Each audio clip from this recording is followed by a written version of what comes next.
Hey there, everybody. Welcome back to Lead the Team. I've got a treat coming your way today. Get ready to meet a true trailblazer in the world of AI.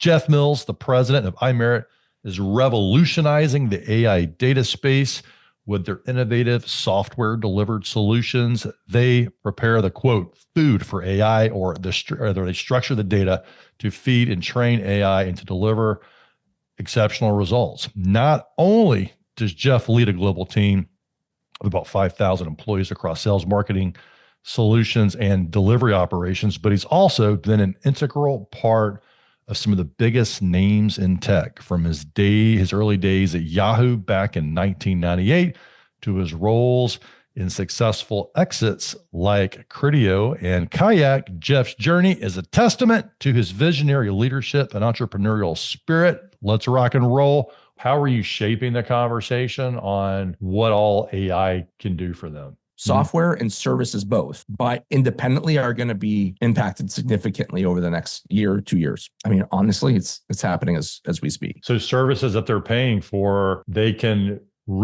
get their data and do a lot of this through AI tools versus using a third party that might not be as tightly integrated. Yeah, but not just, so services is the big multi-trillion-dollar business that has the opportunity to be impacted significantly.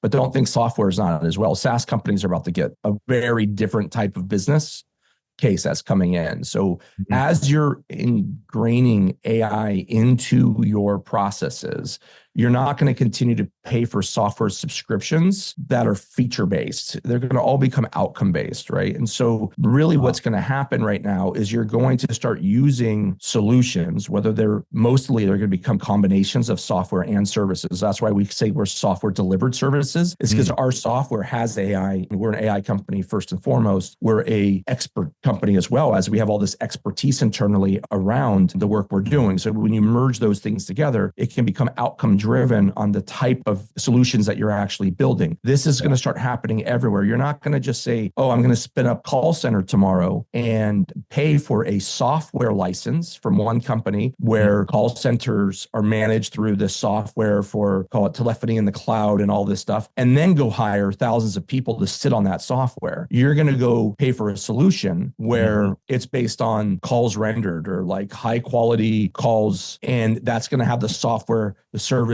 everything ingrained into it, and AI will be the back end of it. Whether it's agentic AI, whether it's just algorithm based, it doesn't matter. At the end of the day, it's going to be outcome driven. So this idea of paying a SaaS license plus an FTE model, those days are about to be disrupted significantly very fast. My advice on this stuff is think of the digital transformation that we've gone over the last 20 years. Everyone's talking about digital transformation, digital transformation. Imagine somebody 20 years ago, 25 years ago, who said, I don't believe in email and I don't really believe in the internet, right? I'm going to go ahead and still write my letters, and I'm going to send my letters that way. And I'm going to continue to not worry about being a digital first company. Like, could you imagine that today? Like, your mind would be like, what? Like that doesn't even make sense. Same thing's about to happen right now. Going from this digital transformation to AI transformation is going to happen. It's going to happen fast. And so again, what skills are you looking for in people? You're looking for people who have a love for learning. It's going to change fast. So the people on your team, are they already playing with this stuff, right? Or are they going like, oh, I'm in procurement, I use a procurement tool, and I don't want my job to be impacted by this. If that's the case, you're like falling way behind really fast. Yeah, I love that. And it's really kind of a wake-up call. You're like, well, wait a minute. It's the being more human and be humanly curious becomes more important in an AI world than just for sure technical skills, where a lot of people might think, well, I need the technical skills in AI world. But really, that's where AI is coming in and delivering the value. We need the humanity behind it. That's right. So the people again, the people that I have on my team are experts in things, Stanford trained surgeons, PhDs in linguistics. Like they have these expertises, but they're also have a love for learning. They're in there playing with agents. They're in there figuring out how are we going to tie this together? How do we disrupt this business?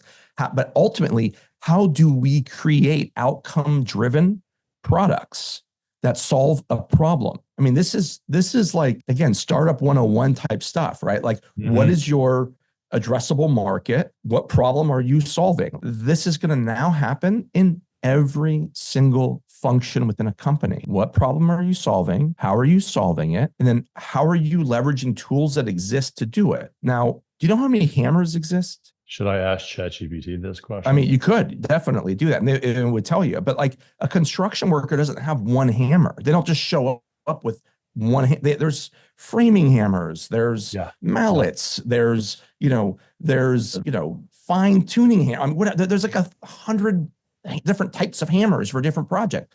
AI is no different. You have to learn what these different hammers can do so that you have the tools in your tool belt to be able to be successful in your trade. Your trade, though, understand, will have AI equivalent hammers that you're going to have to learn how to use very quickly. I don't care what you're in. Yeah, the way you talk about it, you're talking about AI with excitement and as an opportunity, not as a fearful thing to be afraid of.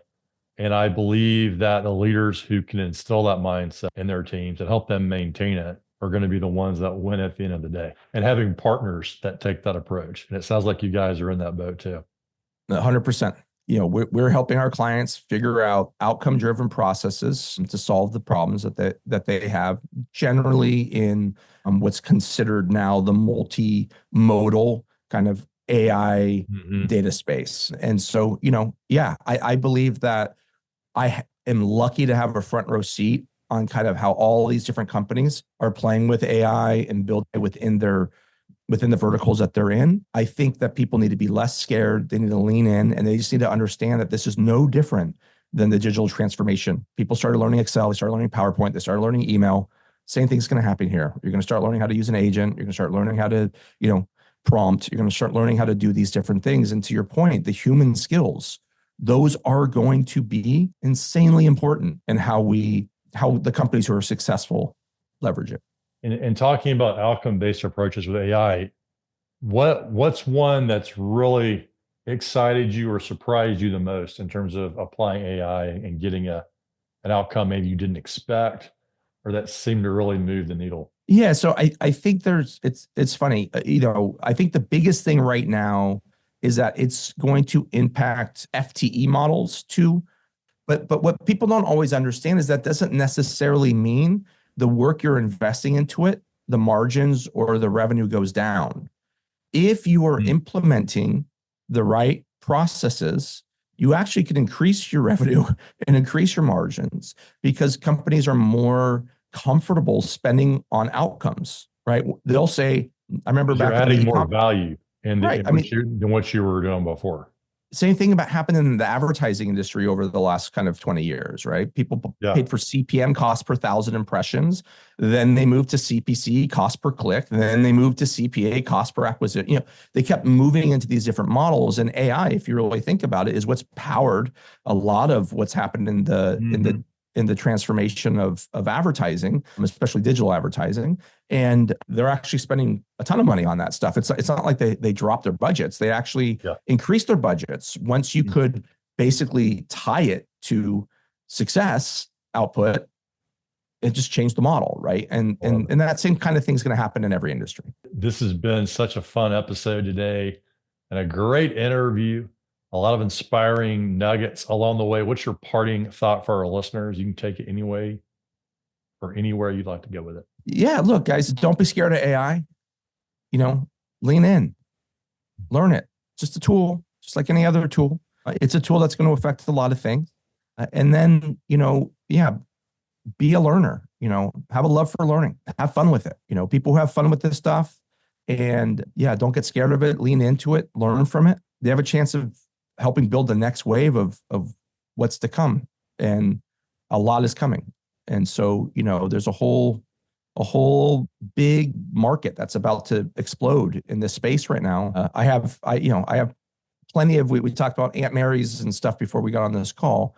I have plenty of people during the digital transformation that said, I'll never put my credit card online, or I'll never do these things. You hear that today. It's like, that makes no sense. Don't be one of those people that is scared of where this is going. And so you miss out on what's going to be an exciting time in business, but also for people. Thanks. So good. My pleasure, Ben. Thanks a lot for having me, and appreciate what you guys are doing.